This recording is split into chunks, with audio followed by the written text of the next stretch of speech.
This is a review of the Lauten Audio FC357 studio microphone. I'll tell you everything I like about it and if there's anything I don't like about it. I can't say I know a lot about Lauten Audio. A friend of mine called me in around October of 21, a little more than a year ago, and said, "Look, man, I just picked up a FC357 by Lauten Audio microphone. Would you like to try it out?" I said, "Yeah, man, absolutely. I'm always up for a new microphone." I'd seen them on Sweetwater's site. I looked at them, but I really didn't consider them much for whatever reason. There's quite a few brands, of course, out there. So he brought it over, and I used it for about 2 weeks. I kept it for about 2 weeks, and I put it through its paces, man. I'm a full-time producer, and in the evenings when I'd get off of work, when I'd start my job, I would work with the microphone to see what it was like.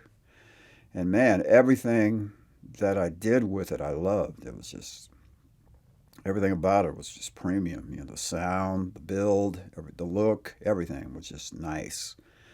So the day that I brought it back to him, I actually ordered one from Sweetwater, this one here. And this is it. So I've had it for about 15 months. And my disclaimer right now is that I've reviewed microphones that I've said I've used extensively.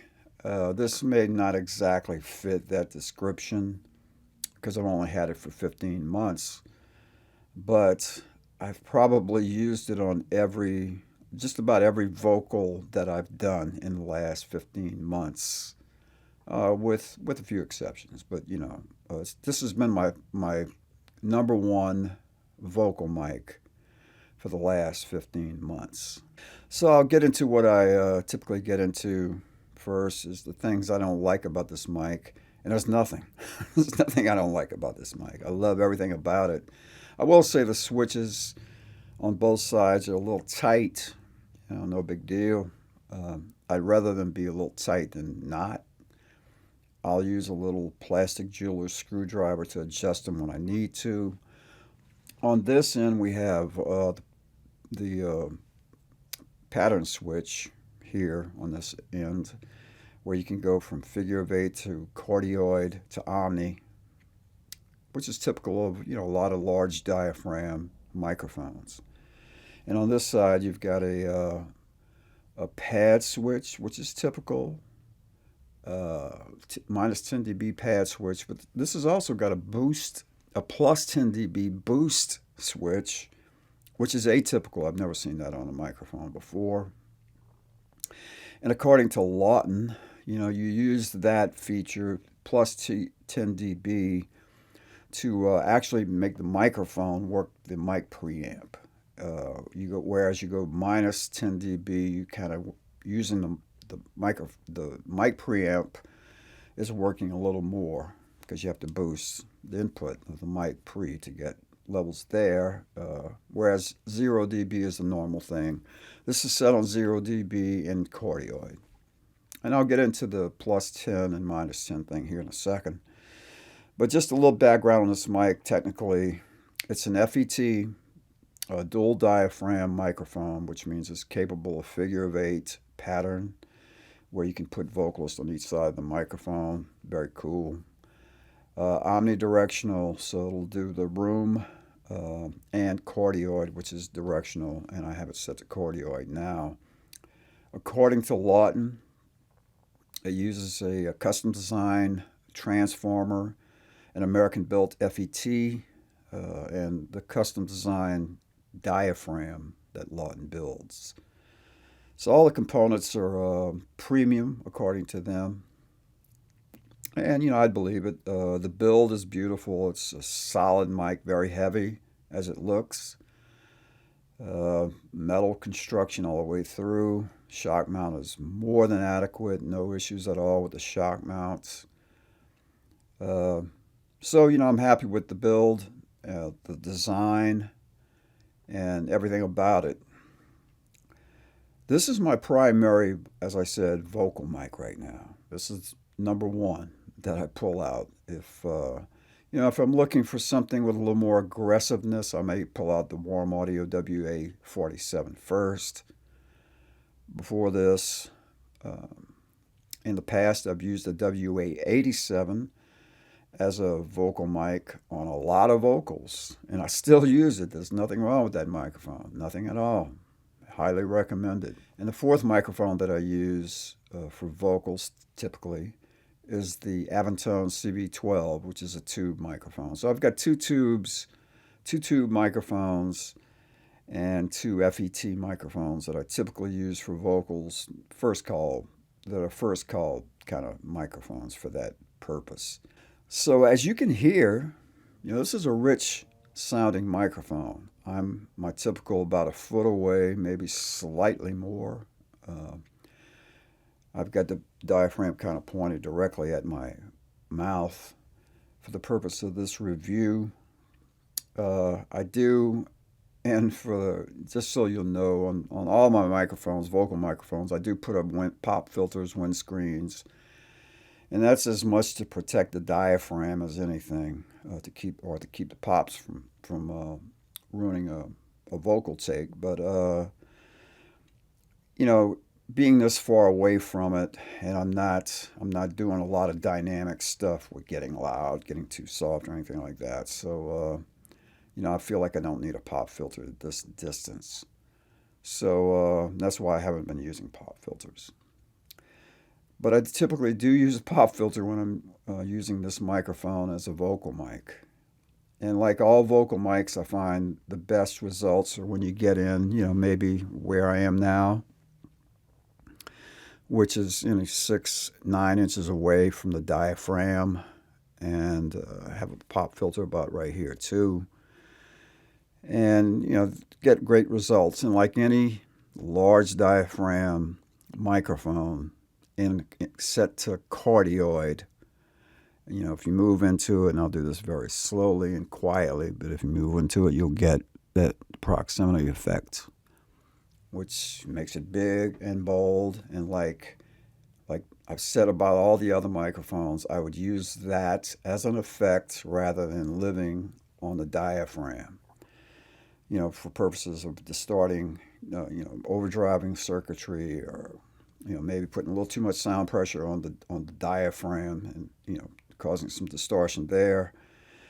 It's a good idea on a large diaphragm mic, in my world, to stay a little bit away from them, unless you, of course, want that very intimate sound where you get right into it. If you're whispering a passage from a song, you could get right into it and make that point.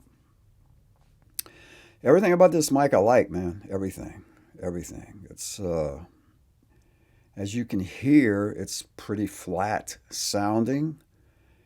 And if you looked at the graph of this frequency response of this mic, that kind of brings me joy, man, because it's nice to see. It's nice to see an unhyped, on the high end, studio microphone. And this is probably what sold me on this microphone as my go-to vocal mic lately. The fact that it's not hyped on the high end. I'm just digging the non-hyped stuff. I am digging it, man. In fact, if you look at that graph of the frequency response, it's kind of real interesting. It almost looks like if you look at a well-mixed song, on a spectrum analyzer, it kind of, there's like a little slight roll off from the bottom end to the top end here, from 20 to 20 or whatever. It kind of rolls down a real light down. It's not exactly a flat thing. It's kind of tilted slightly, whereas the bottom end is slightly hotter than the top end. Makes a lot of sense, because flat, while everybody looks for flat, I look for flat. I appreciate a flatly designed microphone. It doesn't sound great, In fact, flat sounds pretty boring. So, I think that's one of the reasons maybe mic manufacturers have hyped the top end because they felt like maybe they don't want to be sound boring. People would try the mic out and at first say, "Oh man, this sounds really corny." Real doesn't have a lot of pizzazz to it. Because it's flat. Well, that's what flat is, man. It's just no hype anywhere. This particular mic actually has a dip around 7, 8K to around 9 or 10, and then there's a little curve up at around 9K or something.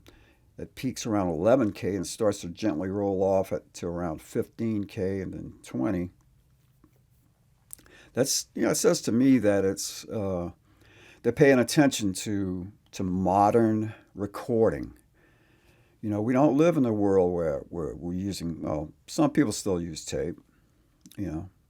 Some rock stars or people who have a lot of money who can still afford a 24 track tape machine with 2-inch tape and a console to go with it. If you got all that, cool, man, awesome. But most of us don't have that. So the hyped top end isn't necessary. And what's cool about having kind of a flatter response is that if you want to add something in post, you want to brighten it slightly, you want to add a little air. I think any engineer or any scientist will tell you that it's better to start flat and add than start hyped and subtract. So I like the concept of how this mic is built. I definitely like the non-hyped vibe. And the proof is in the pudding, man. This is my go-to vocal mic lately. So, there's a lot of choices out there, man. There's a ton of choices. This is, I guess, based somewhat on the classic FET uh, design. Neumann had their FET mics. They first came out with those back in the 60s. And, it made me think that, manufacturers today have a lot of, blueprints to go by to build microphones nowadays. They can go examine a vintage, FET 47, and see what made it tick, what made it last so long. They can look at the components. Now, of course, there are copyright laws that we all have to obey. We can't just steal a design, and that's cool. But I don't think anybody's doing that in this case. They're taking a design and basically emulating what works about it. So again, man, this is an FET microphone. There's no tubes in here. Great circuitry according to Lauten. They're using premium components. It sounds premium. I like everything about it. Source wise, again, man, it's my go-to vocal mic right now and has been for the last 15 months. Acoustic guitars, as you would think, it's beautiful, nice and rich. Pretty a lot with the TLM 103, although I think the TLM 103 on acoustic guitars is just magical if you put it in the right place. And that hyped top end is part of that reason. And as I said before, the hype thing can be useful, but I think it can be more not useful than useful. But in the case of the TLM 103, I think the hype top end on an acoustic guitar is very useful. But in the case of this microphone, vocals, it's a great microphone. Nice and rich. You can get pretty much anything from it. You can add a little EQ to it, and it's pretty forgiving. You don't have to subtract EQ to get it back to where it should be. You don't have to go through any of that. So, I've used it on acoustic guitars with great results. Drums, not a whole lot. Actually, I'm using a drummer from a different studio, so I'm not having a drummer come in much in my particular environment. So I can't say I've used it much on drums. I've heard it's a great kick drum mic. I'm sure it is. You know, most FET condensers, large diaphragm condensers like this, will work beautifully on kick drums because it got just great low end and can take some sound pressure. I'd say miking, piano, saxophone, any wind instrument, you're going to get great results with a mic like this. I don't think you could go wrong, possibly. It's $1,000 right now. I think that's the sale price at Sweetwater. It's a little chunk for a lot of up and coming musicians or want to be studio guys. But I think it's worth it. I'm pretty sure this mic will take you through your whole career in a studio if you take reasonably good care of it. It looks like it would anyway. So the Lauten FC357 FET microphone. I'm gonna give it a thumbs up, man. A big thumbs up. I love it. I'd highly recommend it. I think once you try it, you're gonna be pleased. I don't see how anybody could not be. Uh, but everybody's got a thing, so who knows? My name is Pershing Wells. I'm a producer down here in South Louisiana. Full-time producer for 20 years. Also a full-time musician. I've been a musician most of my life. And I'm doing these reviews because when I was researching microphones and gear for my studio, I spent a lot of time on Gear Sluts, which is I think called Gear Space now, doing research and found some YouTube stuff too. But I was always looking for like cats who had used stuff and I want to get their feeling on it, because that's the real honest thing, man. I'm not a sales guy. I'm not trying to sell you a Lawton or any other microphone. I just want you to know, from my experience using it, what it's like for me. So this mic has worked, and I'd highly recommend it. I don't think you can possibly go wrong. I think the price is right. I think it's well worth the price.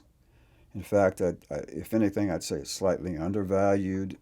I can't compare this to an FET 47 by Neumann or some of the other, clones or emulations of FET 47s, but,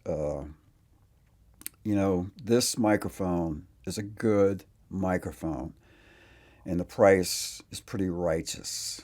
Uh, so I'd highly recommend it. Pershing Wells, Digital Sacalait Productions. Thanks, and make it a great day.